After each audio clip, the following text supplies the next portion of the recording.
నమస్కారం. ఐటీవీ వార్తలకు స్వాగతం. ముందుగా వార్తల్లోని ముఖ్యాంశాలు. కేరళలో యూడీఎఫ్ మేనిఫెస్టో విడుదల చేసిన సీఎం రేవంత్ రెడ్డి హామీలన్నీ అమలు చేస్తామని ప్రకటన. మార్పు కోసం యూడీఎఫ్ కు ఓటు వేయాలని పిలుపు. సరైన నాయకత్వంలో అభివృద్ది సాధ్యమని వ్యాఖ్య.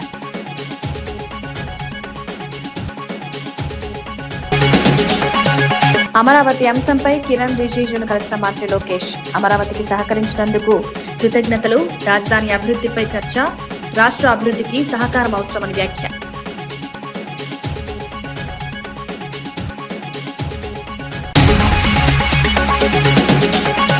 హుజరాబాద్ లో డంపింగ్ యార్డుకు వ్యతిరేకంగా కౌశిక్ హెచ్చరిక. కాంట్రాక్టర్లు ముందుకొస్తే ప్రజలు తిరగబడతారని వ్యాఖ్య.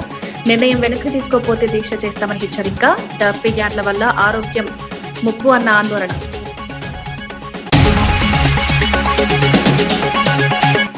అధికారులపై మాజీ మంత్రి పేర్ని నాని తీవ్ర వ్యాఖ్యలు. 2029లో పరిస్థితులు మారతాయని హెచ్చరిక. అధికారుల వ్యవహారాన్ని గమనిస్తున్నామని వ్యాఖ్య. ప్రజలకు న్యాయం జరిగేలా పనిచేయాలని సూచన.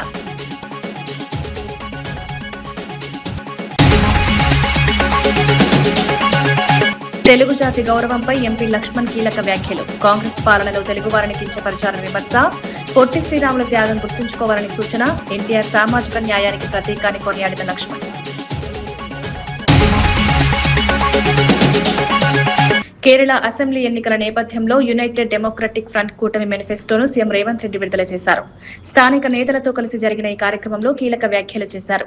యూడీఎఫ్ ప్రజలకు ఇచ్చిన ప్రతి హామీని 100% అమలు చేస్తామని స్పష్టం చేశారు. సంక్షేమం, అభివృద్ది, పారదర్శక పాలన ప్రధాన లక్ష్యాలని వివరించారు. కేరళ ప్రజలు మార్పు కోరుకుంటున్నారని, యూడీఎఫ్ కు భారీ మెజారిటీని ఇవ్వాలని పిలుపునిచ్చారు. ఎన్నికల వేళ ఈ ప్రకటన ప్రాధాన్యత సంతరించుకుంది. యూడీఎఫ్ విజయంతో కొత్త దిశలో పాలన సాగుతుందని తెలిపారు.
Now the time has come.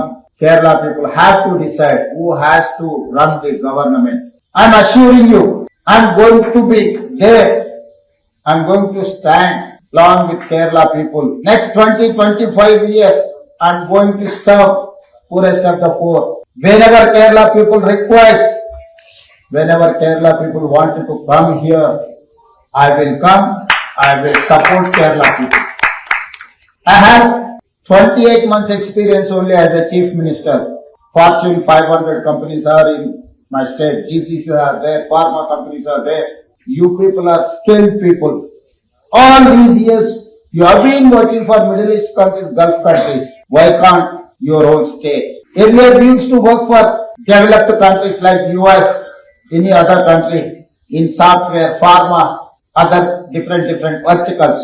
Today my people are working for my state. They are establishing their own investment, their own companies. They are starting their unicorns. All these years our youth were working with Google, Microsoft, Infosys, or any other company. Microsoft CEO from Hyderabad, World Bank Chairman studied in Hyderabad, Santanu Narayan studied in Hyderabad, Premji Vatsav studied in Hyderabad. Whoever studied in my state, my city, now they are ruling the biggest of the biggest corporates in the world. They are the CEOs of all those companies. I have appealed, I have organized a global summit in my state. I have invited everyone. I have made a policy, Telangana Rising 2047. They have involved everyone in this process. They have made a policy document to improve Telangana, to develop Telangana. That policy document is going to create wealth and health in Telangana. By 2034, we are going to reach $1 trillion economy. By 2047, we are going to reach 3 trillion. మాజీ మంత్రి పేర్ని నాని అధికారులపై తీవ్ర స్థాయిలో వ్యాఖ్యలు చేశారు. 2029లో జగన్ అధికారంలోకి వచ్చిన తర్వాత పరిస్థితులు మారతాయని హెచ్చరించారు. అప్పటి వరకు అధికారుల వ్యవహారాన్ని గమనిస్తున్నామని తెలిపారు. అవసరమైతే తెలంగాణకు వెళ్లి కేసీఆర్ ను కలిసైన సమస్యలను పరిష్కరిస్తామన్నారు. అధికారుల ప్రవర్తనలో మార్పు అవసరమని సూచించారు. ప్రజలకు న్యాయం జరిగేలా పనిచేయాలని స్పష్టం చేశారు. 2034 దాకా ఉంటాడు సర్వీస్ లో బాపిరాజ్ చౌదరి గారు, చంద్రబాబు నాయుడు గారి చుట్టం, గోపీచంద్ గారికి చుట్టం. ఈ బాపిరాజ్ చౌదరి గారిని 2029 గవర్నమెంట్ రాగానే, జగన్ రాగానే ఆ కమిషనర్ బందర్ పోస్టింగ్ తీసుకొచ్చి ఇదే బాధ, ఇదే ప్రొక్లైన్ దిగితే గుండెల్లో ఎంత బాధ ఉంటుందో నీకు, నిన్ను ఆడిస్తున్న నీ పెన్ డ్రైవ్లన్నీ కూడా సేఫ్ లాకర్ లో దాచుకుని నిన్ను తోలుబొమ్మలాగా ఆడిస్తున్నటువంటి ఆడికి ఇద్దరికి ఈ జేసీబీ బకెట్లు దిగితే ఎంత బాధ ఉంటుందో చూపించకపోతే కొలరవింద్ర చూసుకో. ఇదే బాపిరాజుని బందర్ తీసుకొస్తా. ఇదే పోలీసులు ఎవరెవరైతే ఉన్నాడో, పొద్దున ఒకడు ఉన్నాడు చల్లగా శంపందిలాగా ఉన్నాడు, ఆడిని కూడా ఇక్కడికే తీసుకొచ్చి ఇక్కడే నీ ఇళ్ళకి కాపలా పెట్టి బందోబస్తు పెట్టి నువ్వు ఎట్లా అయితే వస్తే వీళ్ళందరినీ ఈడిపించావో, చొక్కాలు పట్టుకుని, చీరలు పట్టుకుని, జాకెట్లు పట్టుకుని ఈడిపించావో ఈ మనుషుల్ని, అట్లాగే నిన్ను నీ కోసం వచ్చిన ప్రతి ఒక్కరిని ఇదే పోలీసులు వాళ్ళు ఎవడెవడైతే వచ్చాడో సిఐలు, ఎస్ఐలు మొత్తం అందరినీ నీ ఇళ్ల చుట్టూ, బైపాస్ లో ఇంటి చుట్టూ, ఇక్కడ పార్కులో కట్టిన ఇంటి చుట్టూ అదే పోలీసుల్ని పెట్టి, అదే బాపురాజుని పెట్టి, గోపాలరావు అసిస్టెంట్ కమిషనర్ ఉన్నాడు. ఎవరెవరైతే ఈ పాడు పనులు, తప్పుడు పనులు ఇన్వాల్వ్ అయ్యారో నోటీసులు ఇవ్వకుండా, ఏసీపీ నీ ఇంటికి ప్లాన్ లేదు, నీ ఇల్లు ఎక్కడో నాకు తెలుసు, నీకు తెలుసు. అలాగే TPO, TPS assistant commissioner Gopalarao, నువ్వు బందరు వెళ్ళిపోతావేమో. గోపాలరావు బందరు కాదు, నువ్వు ఆంధ్ర రాష్ట్రంలో ఎక్కడున్నా సరే అవసరమైతే నువ్వు తెలంగాణ వెళ్తే కేసీఆర్ కాళ్ళన్నా పట్టుకుంటా. నీ ఇంటి సంగతి చూస్తా గోపాలరావు. మనిషి జన్మ ఎత్తలేదా మీరని అడుగుతున్నాను. మనిషి జన్మ ఎత్తలేదా ఎవడు మీరు అసలు అధికారుల? అలాగే జిల్లా ఎస్పీ నాయుడు గారిని కూడా అడుగుతున్నా, అయ్యా ఎస్పీ గారు, కమిషనరు మీ పోలీసులకి పోలీస్ రిక్వెజిషన్ ఇచ్చాడా? ప్రొటెక్షన్ అడిగాడా? రాతపూర్వకంగా అడిగాడా? ఫోన్ చేసి కుల్లు రవీంద్ర అడగటం కాదు ఎస్పీ గారు, నిన్ను రాతపూర్వకంగా మున్సిపల్ కమిషనర్ మీ పోలీసుల్ని నాకు పోలీస్ బందోబస్తు కావాలి, సోన్సో నోటీస్ నంబర్ ప్రకారం కోలవేయటానికి నేను వాళ్ళకి నోటీస్ ఇచ్చాను, నిన్ను పోలీస్ ప్రొటెక్షన్ రాతపూర్వకంగా అడిగాడా? మీరు ఆలోచించుకోండి కమ్మా ఎస్పీ గారు. మీరు ఊరికే కొల్లు రవీంద్ర తానా అంటే తందానా అని కొల్లు రవీంద్ర ఫోన్ చేయగానే మీరు లేచి నుంచి పోలీసులను పంపిస్తే ఇది ధర్మమా మీ ఐపీఎస్ ఉద్యోగానికి? ఎస్పీ గారు రాతపూర్వకంగా కమిషనర్ మిమ్మల్ని అడగడా? మీరు అడిగితే కనుక అది మీడియాకి రిలీజ్ చేయండి. మున్సిపల్ కమిషనర్ బాపిరాజు చౌదరి మీకు మున్సిపాలిటీ నుంచి అధికారికంగా నేను పలానా చోట నోటీస్ ఇచ్చాను, ఆ నోటీస్ మీరిపోయింది, నాకు అక్కడ ఇల్లు కూలదోయటానికి పోలీస్ ప్రొటెక్షన్ కావాలని చెప్పని మీకు రాతపూర్వకమైన నోటీస్ చిలకలపూడి సిఐకి ఇచ్చాడా? ఇస్తే మీడియాకి పెట్టండి. నేను మిమ్మల్ని నోరు మూసుకోకపోతే అప్పుడు అడగండి. మీ పోలీసులను అన్నందుకు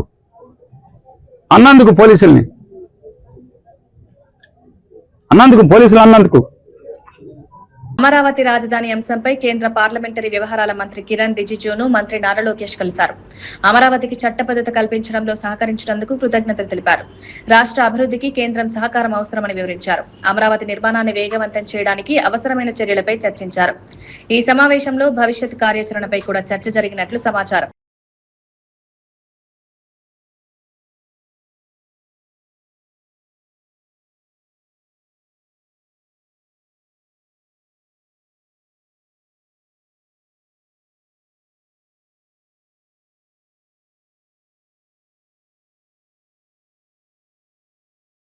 కేరళ సీఎం పినరయి విజయన్ పై సీఎం రేవంత్ రెడ్డి చేసిన వ్యాఖ్యలను సిపిఐ నేత రామకృష్ణ తీవ్రంగా ఖండించారు. ఎన్నికల ప్రచారంలో చేసిన వ్యాఖ్యలు అనుచితమని మండిపడ్డారు. ఒక ముఖ్యమంత్రి హోదాలో ఉండి మరో రాష్ట్ర ముఖ్యమంత్రిపై వ్యక్తిగత వ్యాఖ్యలు చేయడం సరైంది కాదన్నారు. రాజకీయ విభేదాలున్నా గౌరవప్రదంగా విమర్శలు చేయాల్సిన అవసరం ఉందని సూచించారు. ప్రజాస్వామ్య విలువలను కాపాడే బాధ్యత నాయకులపై ఉందని చెప్పారు. ఈ విధమైన వ్యాఖ్యలు రాజకీయ సంస్కృతికి భంగం కలిగిస్తాయని పేర్కొన్నారు. వాస్తవానికి భారతదేశంలోనే మొట్టమొదటిసారి 100% లిటరసీ సాధించిన ఏకైక రాష్ట్రం కేరళ రాష్ట్రం. పైగా ఇప్పుడు డిగ్రీ వరకు కూడా ఉచిత విద్య వారు కొనసాగిస్తూ ఉన్నారు. అంతేకాకుండా భారతదేశంలో కేరళ, వెస్ట్ బెంగాల్లో మాత్రమే 100కి 100 భూ సంస్కరణ అమలు జరిపి పేదవాళ్లకు భూములు పంపిణీ చేశారు. అంతేకాకుండా ఇటీవల పినరయి విజయన్ ప్రభుత్వం మన భారతదేశంలో ఎక్కడా లేనట్టుగా మన నవంబర్ 1వ తేదీ నాడు వాళ్ళు ఈవెన్ అసెంబ్లీలోనే ప్రకటించారు. ఎక్స్ట్రీమ్ పావర్టీ ఏదైతే ఉందో అత్యంత దుర్భర దారిద్ర్యంలో జీవిస్తున్న వారి యొక్క పేర్లన్నీ కూడా తీసుకొని సర్వే చేసి వాళ్ళందరికీ కూడా ఇవాళ ఉద్యోగాలు, ఉపాధి, వ్యాపారాలు కల్పించి అత్యంత పేదరికం లేకుండా ఆ రాష్ట్రంలో చేశారు. చేసి వారు ప్రజలకు వివరించారు. మరి అంతేగా ఈరోజు ఇంకా ఘనంగా చెప్పుకోగలం. ఈవెన్ కరప్షన్ చూస్తాము తెలంగాణలో, ఆంధ్రాలో, కర్ణాటకలో, అనేక రాష్ట్రాలు. మీరు ఈవెన్ మీ కాంగ్రెస్ అధికారం ఉండే రాష్ట్రాల్లో కూడా విపరీతంగా కరప్షన్ ఉంది. కానీ భారతదేశంలోనే అతి తక్కువ కరప్షన్ ఉన్న రాష్ట్రం, అవినీతి తక్కువగా ఉన్న రాష్ట్రము అది కేరళ రాష్ట్రమే. గతంలో ఏ గవర్నమెంట్ హుజూరాబాద్ లో డంపింగ్ యార్డ్ ఏర్పాటు చేయడాన్ని బీఆర్ఎస్ ఎమ్మెల్యే పాడి కౌశిక్ రెడ్డి తీవ్రంగా వ్యతిరేకించారు. ప్రభుత్వం టెండర్లు పిలిచినా ఏ కాంట్రాక్టర్ ముందుకొచ్చినా ప్రజలు తిరగబడతారని హెచ్చరించారు. స్థానిక ప్రజల అభిప్రాయాలను పట్టించుకోకుండా నిర్ణయాలు తీసుకోవద్దన్నారు. ప్రభుత్వం నుంచి స్పష్టమైన ప్రకటన రాకపోతే జేఏసీ ఆధ్వర్యంలో 48 గంటల దీక్షకు దిగుతారన్నారు. పరిస్థితిలో హుజూరాబాద్ లో డంపింగ్ యార్డ్ పెట్టడానికి వీలు లేనే లేదు. నేను ఇంకోటి కూడా చెప్తున్నా, కాంట్రాక్టర్లు అందరు కూడా నేను చెప్తా ఉన్నాను, హెచ్చరిస్తా ఉన్నాను. ప్రభుత్వము టెండర్లకి పిలిచిన ఏ కాంట్రాక్టర్ టెండర్లు వేసినా రేపు హుజూరాబాద్ ప్రజలు మాత్రం తప్పకుండా తిరగబడతారు. ఎట్టు పరిస్థితిలో ఈడ పని మాత్రం హుజూరాబాద్ ప్రజలు మాత్రం ఎట్టు పరిస్థితిలో మిమ్మల్ని చేయనియరు. ఎట్టు పరిస్థితిలో ఈ రద్దు అనేది కంపల్సరీ కావాలని నేను ఈ ప్రభుత్వాన్ని హెచ్చరిస్తా ఉన్నాను. నేను దయచేసి మీ ద్వారా హుజూరాబాద్ ప్రజలందరినీ కూడా విజ్ఞప్తి చేస్తా ఉన్నాను. రేపు హుజూరాబాద్ పట్టణంలో బంద్ పిలుపునిచ్చినాం. దయచేసి అందరూ కూడా సహకరించాలి. రేపు నేను ప్రభుత్వాన్ని కూడా డిమాండ్ చేస్తా ఉన్నాను, మీరు ఎట్టు పరిస్థితిలో రేపు బంద్ మేము పిలిపించిన తర్వాత మీరు గిట్లా మీ తరఫు నుంచి ప్రకటన రాకపోతే నేను 7-8 తారీఖు 48 గంటల దీక్షకి ఖచ్చితంగా జేఏసీ ఆధ్వర్యంలో ఏదైతే వాళ్ళు అక్కడ దీక్ష చేస్తారో ఖచ్చితంగా వాళ్ళకి మద్దతు తెలుపుతూ నేను 48 అవర్స్ అంటే 7-8 సాయంత్రం వరకు 7 తారీఖు పొద్దున 10 గంటలకి మొదలు పెడితే వీళ్ళ ప్రకటన రాకపోతే 8 తారీఖు సాయంత్రం 5 గంటల వరకు ఖచ్చితంగా దీక్షకి ఆడనే కూర్చుంటా, ఆడనే పనుకుంటా. బీజేపీ ఎంపీ లక్ష్మణ్ తెలుగు జాతి గౌరవంపై కీలక వ్యాఖ్యలు చేశారు. కాంగ్రెస్ పాలనలో తెలుగు వారిని కించపరిచే విధానం ఉండేదని విమర్శించారు. అమరజీవి పొట్టి శ్రీరాముల త్యాగంతో ఆంధ్ర రాష్ట్రం ఏర్పడిందని గుర్తు చేశారు. తెలుగు జాతి చరిత్రను ప్రతి ఒక్కరూ తెలుసుకోవాల్సిన అవసరం ఉందన్నారు. సామాజిక న్యాయానికి ప్రతీకగా ఎన్టీఆర్ నిలిచారన్నారు. సాధారణ ప్రజలను రాజకీయాల్లోకి తీసుకొచ్చిన నాయకుడు ఎన్టీఆర్ అని కొనియాడారు. హైదరాబాద్ ను ప్రపంచ స్థాయికి తీసుకెళ్లిన వ్యక్తి చంద్రబాబు అన్నారు. మోదీ ప్రభుత్వం విభజన హామీలను అమలు చేస్తోందని తెలిపారు. 11,000 కోట్ల రూపాయల నిధులు కానివ్వండి, ఈ రకంగా మరి విభజన హామీలన్నీ కూడా నెరవేరుస్తూ ఈరోజు ఆంధ్రప్రదేశ్ అభివృద్ధి పథంలో ఈరోజు నరేంద్ర మోడీ గారు, చంద్రబాబు నాయుడు గారు ఏ రకంగా వాళ్ళకు వేవ్ లెంగ్త్తో కలిసి ఈ రాష్ట్రాన్ని ఈ వికసిత భారత్ను సంకల్పం చేయడానికి వాళ్ళు సహకారం చేయడానికి ముందుకు పోతా ఉన్న సందర్భంలో 2019లో మళ్ళీ ఈ పిల్ల కాంగ్రెస్ అధికారులకు రావడము, ఏ రకంగా మళ్ళీ ఆ రోజు మళ్ళీ 3 రాజధానులు అని చెప్పి ఆ రకంగా గందరగోళం సృష్టించడం, ఆ దేశానికి మళ్ళీ మాట్లాడుతూ ఉంటారు నాయకుడు. అసలు రాజధాని అనేది దేశానికి ఉంటుంది, రాష్ట్రాలకు ఎక్కడైనా రాజధాని ఉందా చట్టంలో అని ప్రశ్నిస్తూ ఉన్నారు. ఇది నవ్వుల పాలవుతున్నారు ఇవాళ. నేను నిన్న చూశాను అక్కడ సోషల్ మీడియాలో కొత్తగా ఆయన కొత్త కాయిన్ చేశాడు. ఏంటది? మూవీ గన్ అట. మచిలీపట్నం, విజయవాడ, గుంటూరు ఈ మూవీ గన్. ప్రజలు నవ్వుకుంటున్నారు. ఇది ఒక స్థాయిలో ముఖ్యమంత్రిగా ఉన్న వ్యక్తి ఈ రకంగా ప్రజల జీవితాలతో చిలకడమాట. ఏ రకంగా ఆ రోజు మరి మాతృమూర్తులు ఆడుపరచడు ఏ రకంగా ఈ అమరావతి కోసం పాటుపడితే, అటువంటి మరి చంద్రబాబు నాయుడు గారు ఆ 6 నిమిషాలు రాష్ట్రం కోసం పనిచేస్తూ ఉంటే 70 సంవత్సరాల వయసులో ఆ రోజు కక్ష సాంపుల్ చర్యల్లో భాగంగా అరెస్ట్ చేసి జైలుకి పంపించి ఒక పైశాచిక ఆనందం పొందినటువంటి పిల్ల కాంగ్రెస్ పార్టీ నాయకులు ఆ రోజు I was the one of the first person among the people who condemned the arrest of Nara Chandrababu and put him to jail for 50 more than 50 days. ఇది రాజకీయాల్లో వైషమ్యాలు ఉండొచ్చు, విరుద్ధమైనటువంటి ఆలోచనలు ఉండొచ్చు, ఆ రకమైనటువంటి భిన్న అభిప్రాయాలు ఉండొచ్చు. అంత మాత్రాన ఆ రకంగా అక్రమ కేసులు పెట్టి జైలు పంపిస్తే ఏ రకంగా ఆ రోజు ఇదే పవన్ కళ్యాణ్ గారు, చంద్రబాబు నాయుడు గారు, మోదీ గారు ఒక కూటమిగా ఏర్పడి ఇటువంటి పార్టీలకు ఈ రాజకీయాల్లో స్థానం ఉండడానికి లేని చెప్పి ప్రజలను ఏకం చేసి ఆ రకంగా మరి మాజీ ఎమ్మెల్యే గోపిరెడ్డి శ్రీనివాసరెడ్డి కూటమి నాయకులపై తీవ్ర విమర్శలు చేశారు. చంద్రబాబు, లోకేష్ మాటలు ఒకలా ఉంటాయని, పనులు మరోలా ఉంటాయన్నారు. రాష్ట్రంలో కూటమి నేతలకు ఒక రాజ్యాంగం, వైసీపీకి మరో రాజ్యాంగమా అని ప్రశ్నించారు. కూటమి నేతలు చేసిన తప్పులు ఎందుకు పట్టించుకోవడం లేదని విమర్శించారు. ఇది ప్రజాస్వామ్యానికి విరుద్ధమని పేర్కొన్నారు. న్యాయం అందరికీ సమానంగా ఉండాలని డిమాండ్ చేశారు. మీడియాలో అంతా కూడా ఈరోజు ఈ యొక్క సంఘటన గురించి ఎంక్వైరీ చేసి అరెస్టులు జరిగితే ఈయనకి స్టేషన్ బెయిల్ ఇచ్చి పార్లమెంట్కి పంపించిన ఘనత ఈ తెలుగుదేశం పార్టీకి చెంది.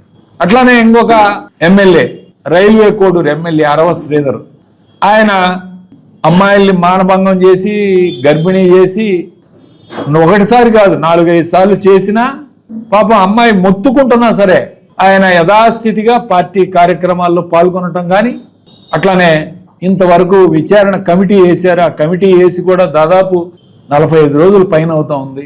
ఆ కమిటీ ఏమి రిపోర్ట్ ఇచ్చిందో ఎవరికి తెలియదు.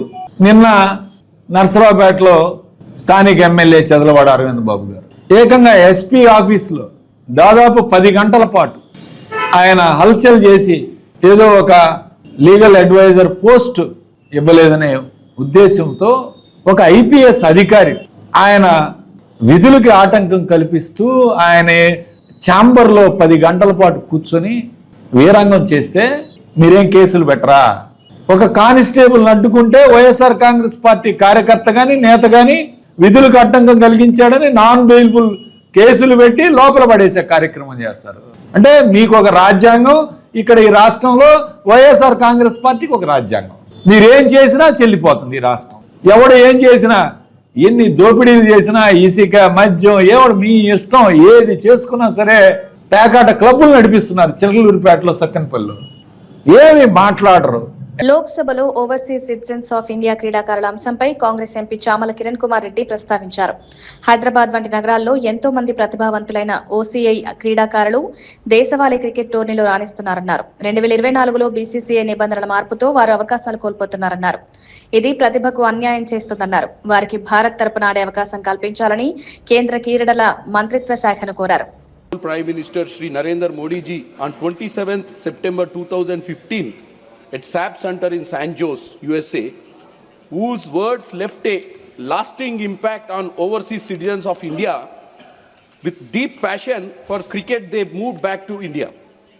They progressed rapidly and represented Hyderabad and other states in prestigious BCCI tournaments such as Vijay Merchant, Vinnu Mankad, coach Behar, CK Naidu and under 23 state tournament. Sir, मैं एक बच्चे के बारे में बात करना है sir. His name is Rishit Reddy. He is also Indian overseas citizen है सर.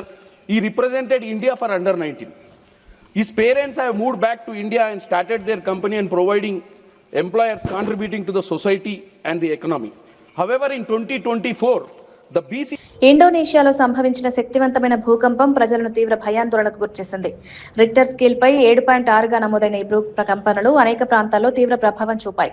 భవనాలు కూలిపోవడంతో భారీ నష్టం సంభవించింది. గోడలు బీటలు వారడంతో ప్రజలు ఇళ్ల నుంచి బయటకు పరుగులు తీశారు. శిథిలాల కింద చిక్కుకున్న వారిని రక్షించేందుకు అత్యవసర బృందాలు రంగంలోకి దిగాయి. గాయపడిన వారిని సమీప ఆసుపత్రులకు తరలించి చికిత్స అందిస్తున్నారు. మరిన్ని ఆఫ్టర్ షాక్స్ వచ్చే అవకాశం ఉందని అధికారులు హెచ్చరించారు.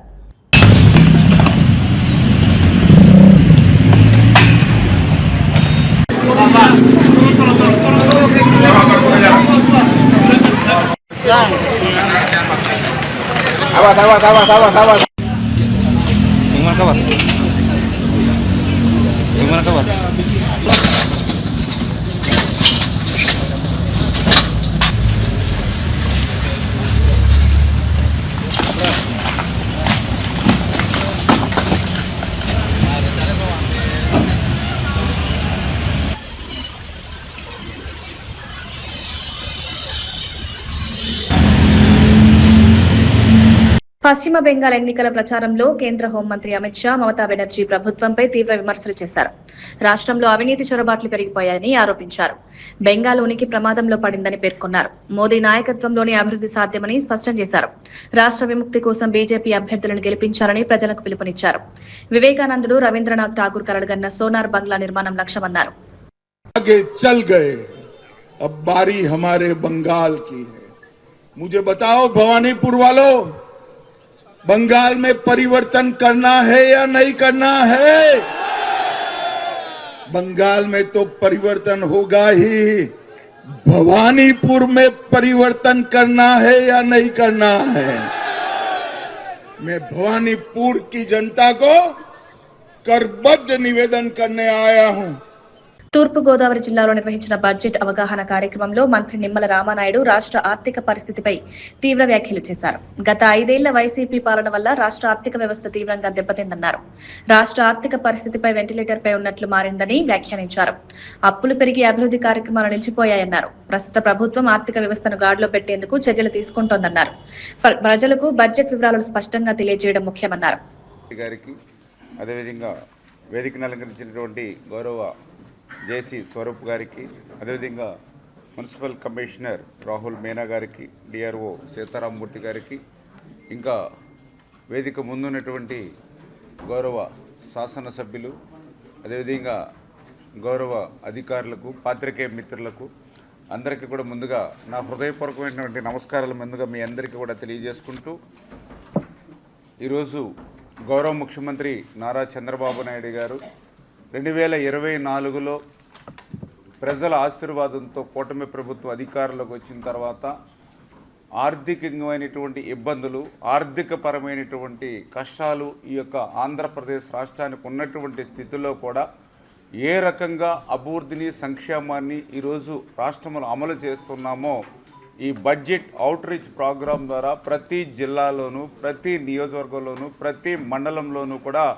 ప్రజలకు వివరించాలనేటువంటి ఆలోచనలో భాగంగానే ఈ యొక్క బడ్జెట్ అవుట్ రీచ్ ప్రోగ్రాం ఈరోజు తూర్పుగోదావరి జిల్లా కార్యక్రమంలో మేమందరం కూడా భాగస్వాములం అయ్యామనేటువంటి విషయాన్ని ముందుగా మీ అందరి ద్వారా తెలియజేసుకుంటూ ఉన్నా. ఎందుకంటే మీ అందరికీ తెలుసు, ఆ రోజు 2024 సంవత్సరంలో ప్రజలు ఆంధ్రప్రదేశ్ రాష్ట్ర చరిత్రలో ఎప్పుడూ లేనిటువంటి విధంగా 94% స్ట్రైక్ రేట్తో కూటమి ప్రభుత్వాన్ని గెలిపించారు. అధికారంలోకి వచ్చిన తర్వాత చూస్తే ఆర్థిక పరిస్థితి అంతా కూడా చిన్నాభిన్నంగా ఉన్నటువంటి పరిస్థితి. ఖాళీ చిల్లుకుండను ఈ యొక్క ఆంధ్రప్రదేశ్ రాష్ట్రానికి అందజేసినటువంటి పరిస్థితి. ఖాళీ కొండస్తే ఏదో రకంగా శ్రమించి నింపుకోవచ్చు, కానీ ఖాళీ చిల్లుకుండ అంటే జగన్మోహన్ రెడ్డి చేసినటువంటి అప్పుల్ని ఒక పక్క తీర్చాలి, ఆయన చేసినటువంటి అప్పులకి వడ్డీలు మరొక పక్కన కట్టాలి, మరొక పక్కన అభివృద్ధిని, సంక్షేమాన్ని, ప్రజల యొక్క కోరికల మేరకు మళ్ళీ వాటిని కూడా మనం నెరవేర్చాలి.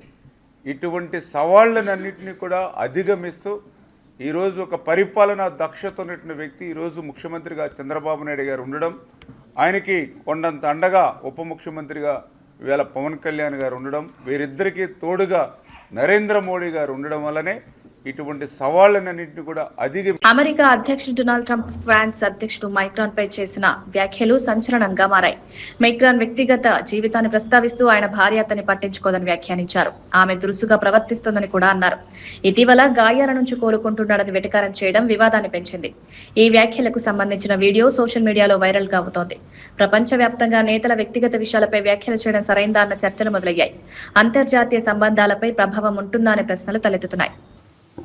You were betrayed and arrested and falsely accused. It's a familiar pattern that our Lord and Savior showed us. But it didn't end there for him, and it didn't end there for you. God always had a plan. On the third day, he rose, he defeated evil, he conquered death, hell, and the grave. And because he rose, we all know that we can rise. And sir, because of his resurrection, you rose up. Because he was victorious, you were victorious. And I believe that the Lord said to tell you this. Because of his victory, you will be victorious in all you put your hand to. Amen. Because God is with you and God is using you to defeat evil, to restore families, to awaken the church, to harvest the nations, and to bring a worldwide revival. వార్తలు ముగించే ముందు ముఖ్యాంశాలు మరోసారి. కేరళలో UDF manifesto విడుదల చేసిన CM Revanth Reddy హామీలన్నీ అమలు చేస్తామని ప్రకటన. మార్పు కోసం యూడీఎఫ్ కు ఓటు వేయాలని పిలుపు. సరైన నాయకత్వంలో అభివృద్ధి సాధ్యమని వ్యాఖ్య.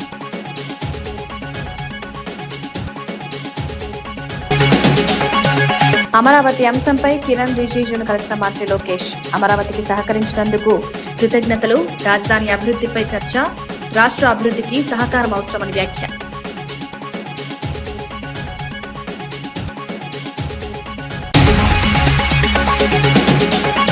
హుజరాబాద్ లో డంపింగ్ యార్డుకు వ్యతిరేకంగా కౌశిక్ హెచ్చరిక. కాంట్రాక్టర్లు ముందుకొస్తే ప్రజలు తిరగబడతారని వ్యాఖ్య. నిర్ణయం వెనక్కి తీసుకోకపోతే దీక్ష చేస్తామని హెచ్చరిక. డంపింగ్ యార్డుల వల్ల ఆరోగ్యం ముప్పు అన్న ఆందోళన.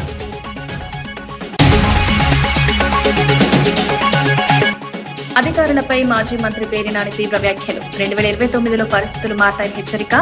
అధికారుల వ్యవహారాన్ని గమనిస్తున్నామని వ్యాఖ్య. ప్రజలకు న్యాయం జరిగేలా పనిచేయాలని సూచన.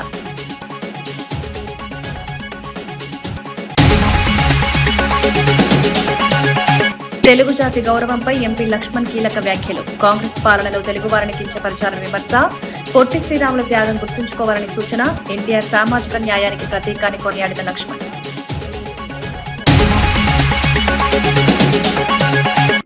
ఇవి ఈనాటి వార్తా విశేషాలు. మరో బులెటిన్లో మళ్ళీ కలుద్దాం. నమస్కారం.